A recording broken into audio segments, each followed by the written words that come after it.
Salah satunya kenapa sholat tak khusyuk? Karena kadang kita tak memahami dan tidak tadabbur ketika kabira walhamdulillah katsira subhanallah bukratan terus sampai ke terakhir kadang tidak tadabbur dengan maknanya, tidak memikirkan, tidak merenung dengan makna apa sebenarnya. Kita lagi sedang diskusi dengan Allah. Inna salati wa nusuki wa mahyaya wa mamati lillahi rabbil alamin. Sesungguhnya ya Allah, jangankan hartaku ya Allah, semua ibadahku, semua salatku, sujudku ini hanya untukmu ya Allah. Kalau itu diresapi aja udah nangis kita. Ini dari Allah Akbar saja entah kemana-mana. Besok saya undangan, oh terhib Ramadan makan sate kambing lagi. Macam-macam. Sampai 4 rakaat hilang tak berkesan sholatnya. Bukan berarti tidak sah, sah. Tapi khusyuknya tidak ada. Nah, oleh karena itu kita perbaiki. Dengan cara apa Pak Ustadz? Perbaiki dengan hubungan Allah dengan taubat. Kok bisa taubat? Apa itu taubat? Tabah yatubu taubatan. Kembali ke jalan yang benar. Kenapa kok kembali kepada jalan yang benar? Karena yang maha benar Allah SWT. Ya ayyuhalladzina amanu tubu ilallahi taubatan nasuha. At-Tahrim ayat 8.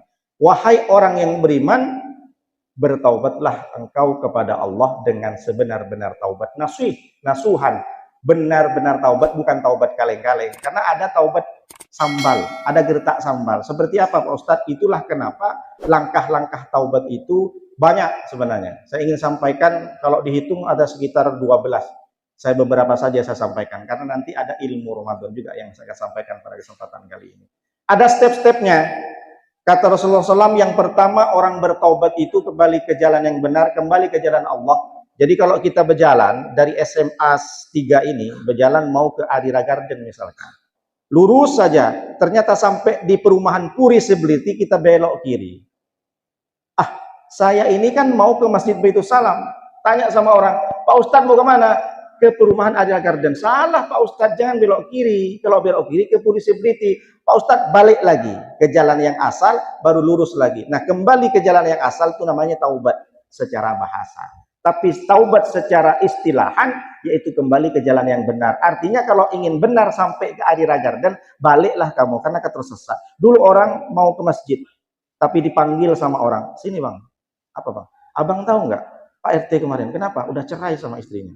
Akhirnya karena senang dengar gunjingan seperti ini tak jadi ke masjid. Nah, berarti dia tersesat. Kembalilah ke jalan yang benar. Mungkin kalau ditanya, Pak Ustadz, saya tak pernah berdosa karena saya sering sholat. Kalau orang ada mengatakan saya tak pernah berdosa, berarti dia itu ketika berbicara saya tak berdosa, dialah berdosa. Karena tidak ada orang manusia itu tidak berdosa. Semuanya pasti punya salah, punya dosa, punya silap. Makanya kalau ditanya, Rasulullah SAW mengatakan, kullu bani Adam khata'un. Setiap anak Adam pasti punya salah, pasti punya dosa. Wa khairul khata'in at-tawwabin, dan sebaik-baik orang yang salah dan sebaik-baik orang yang berdosa adalah orang yang bertaubat. Jadi jangan menganggap diri ini tidak berdosa. Banyak salah, maksiat mata, maksiat tangan, maksiat kaki, maksiat perasaan, maksiat pikiran, semuanya ada.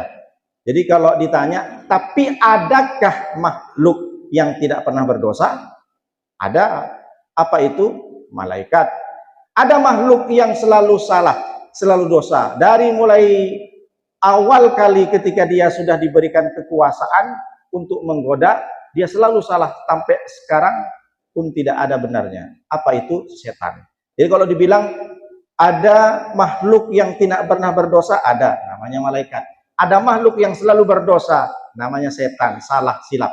Jadi kalau ada orang bilang, bapak-bapak punya kawan, kerjaannya cuma salah aja, dosa, salah, berarti dia adalah setan.